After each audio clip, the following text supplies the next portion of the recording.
Hello everyone, so here we have a video on section 3.5, equations of parallel and perpendicular lines.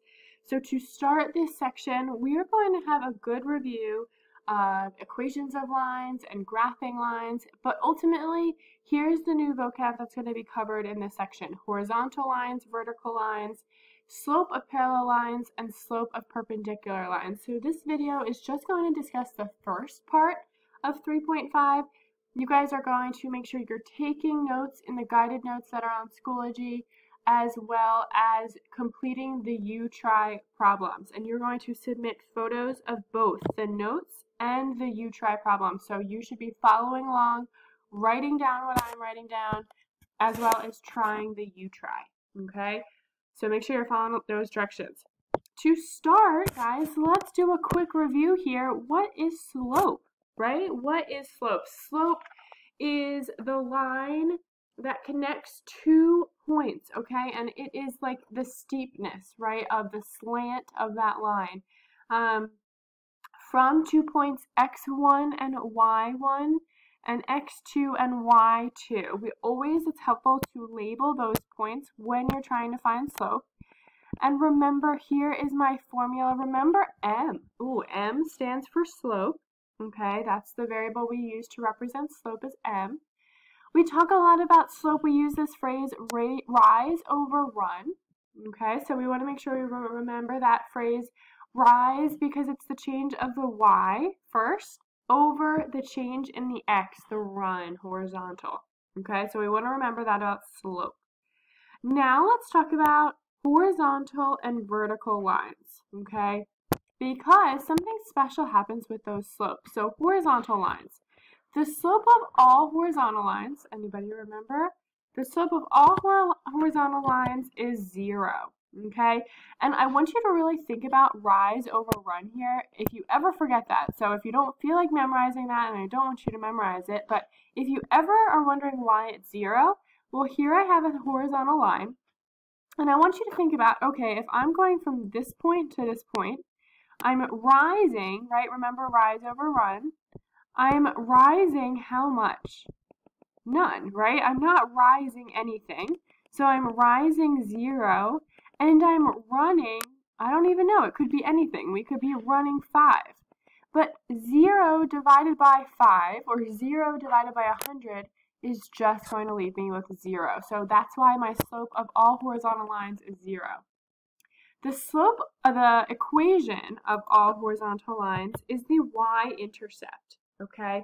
Remember, if you need to jot down where the y-intercept is, it's where the graph intersects the y-axis, okay? Where the graph intersects the y-axis. So that's a little review about horizontal lines. The next is about vertical lines. So we need to, again, remember the slope of all vertical lines is undefined. Do we remember that? Undefined is the slope of all vertical lines. And again, let me talk to you about why that is if you don't want to memorize it, because you don't have to. Rise over run, right? That's what we do for slope. So in all vertical lines, think about 2 points. If I wanted to go from this point to this point, I could be rising, I don't know, it could be anything. I could be rising 3, and I'm running nothing, right? I'm not running any way. So I would have 3 over 0. If you put that into your calculator, if you put 5 divided by 0, 100 divided by 0, every single time you're going to get error. So that's where we get that undefined from, okay? Because you're not running anything with a vertical line. The equation for all vertical lines is x equals the x-intercept. So we want to make sure we remember that. Again, if you need to make a note, the x-intercept is where the graph intersects the x-axis, if you're remembering where that is. X-intercept is where the graph intersects the x-axis. Some formulas we need to remember for a line. Slope-intercept form. Remember slope-intercept form? Slope-intercept form is y equals mx plus b. Y equals mx plus b. Remember, the m is the slope. Remember what b is?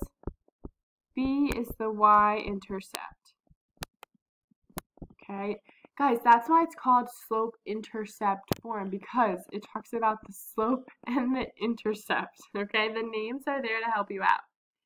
And the other equation of a line we want to remember is point slope form.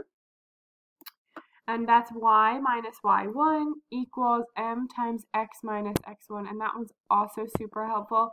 Remember, again, the m is the slope. And we substitute values in for the x1 and the y1, which represent a point on the line. Okay, again, it's there to help you out. That name. The name of this equation is point slope form because it includes a point and the slope. It all makes sense, guys. Those names are associated to what is involved in the formulas.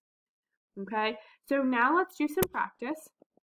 Let's start with determining the slope of the lines, and then once we find the slope of the lines, let's think about writing the equation of the line in slope-intercept form. Okay, so the first one we're going to do here is line C. We'll find line C on the graph. That's this. Oh, as soon as I see line C, I realize it's a horizontal line, right? That's a horizontal line. So let me remember the slope of horizontal lines is m equals 0. So there's my answer, m equals 0. And let me remember how we write an equation of a horizontal line. We write an equation of a horizontal line by finding the y-intercept where the graph intersects the y-axis, and that's going to be at 7. Y equals 7 is the equation of my line, line C.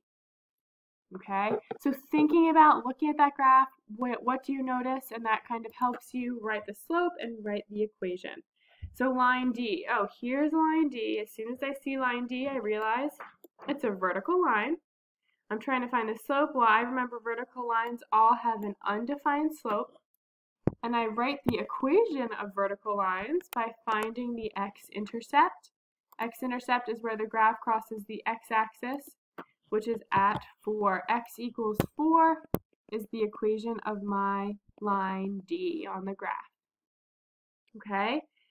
Good so far. Line C and line D are the equations of those lines. Line A, let's write the equation. So line A is this diagonal with a slope line. We want to find points, right? Because I want to be writing this in slope-intercept form, which means I need to find the slope and the y-intercept. So I'm going to find the slope first.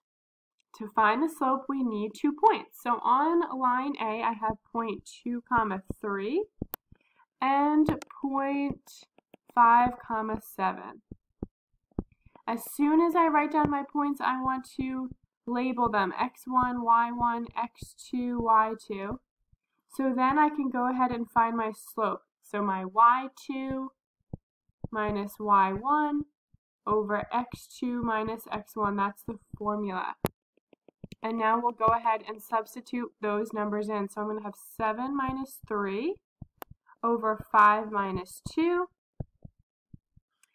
7 minus 3 is going to give me 4.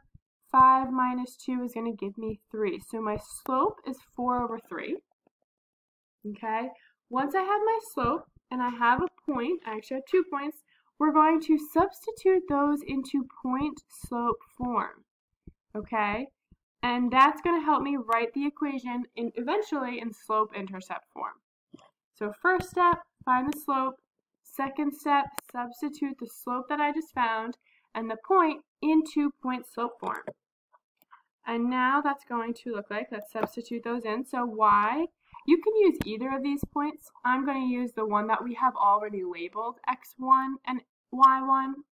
So y minus 3 equals 4/3 is my slope, times x minus x1 is minus 2.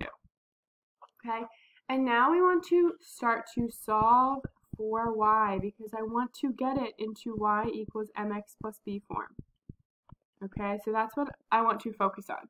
The first thing I see is I see that I have a fraction, and we hate fractions, right? We do not like fractions at all.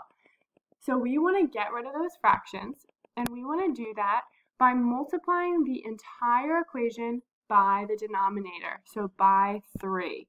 And that's really important and going to help you solve this a little bit easier. So as soon as you see that fraction, if you have one, we want to multiply the entire equation by 3 by whatever your denominator is.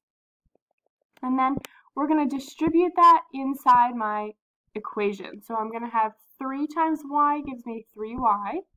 3 times negative 3 gives me negative 9. I'm distributing. Equals, when we multiply on the side here, 3 times 4 over 3, those 3's are going to cancel.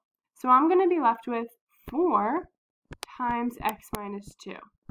So that's super awesome for us to now be able to solve this for y and not have a fraction anymore. Okay, not have a fraction anymore. Sorry, that was my dog. Alright, so now what we're going to do is continue to solve this for y. I'm going to distribute this 4, okay? And what that's going to look like is now we're going to have 3y minus 9 equals 4 times the x, 4x. 4 times the negative 2 gives me negative 8. I want to solve for that y, so I'm going to add 9 to both sides. 3y equals 4x. Negative 8 plus 9 is going to give me plus 1. And then one last thing for us to do to solve that for y, and that's going to be divide both sides by 3. Divide everything by 3. Gives me the equation in slope-intercept form. Y equals 4 over 3x, there's my slope, plus 1 over 3, there's my y-intercept. And there's my equation for line A. And you can see it does look like it intercepts the y-axis about at 1/3, right? We didn't know where that intersected, so we wanted to do all that work so we could find the y-intercept, and there we have it. Okay, hopefully this is a good review from probably Algebra 1, Algebra 2. Okay, let's do the last one here, line B. Okay, so line B is right here. It's a very similar process. Here's line B. And we need to find the slope, just like we did before. So let's find our slope. Negative 1 over 2 is 1 point. And my other point is 4, negative 2. So let's find my slope. I'm going to label these. So we'll have x1, y1, x2, y2. My slope, we know, is y2 minus y1 over x2 minus x1. Negative 2 minus 2 gives me negative 4 over 4 minus a negative 1. When I subtract a negative, that's going to become a positive. So I have 4 plus 1 gives me 5. There is my slope. And we substitute that into point slope form, remember? And I'm going to also substitute in one of my points. Okay, so point slope form is y minus y1, which is 2, equals m, now I know it's negative 4 over 5, times x minus x1, which is a negative 1, but it's subtracted negative 1, which is going to turn into a plus 1. We're going to go through the same thing because I see that fraction. I hate fractions. Going to multiply everything by the denominator, which is 5, and then distribute that 5 to everything in this equation. Okay? So we're going to have 5y minus 10, distribute the 5 to the y and to the negative 2, equals, when I distribute that 5 to the fraction, it cancels out with the denominator, so I'm only left with my numerator. Okay, and now what we'll do is we will solve this for y. I'll distribute that negative 4 first. I'll have 5y minus 10 equals negative 4x minus 4. I'll add that 10 over. I'm going to have negative 4x plus 6. And lastly, divide by 5 on everything. So we'll have y equals negative 4 over 5x plus 6 over 5 is my equation for line B. Okay, so you guys are going to hopefully have all these notes down because you're going to submit them, and now you're going to go and try this. You're going to write the equations for these 4 lines. Good luck, guys. You got this.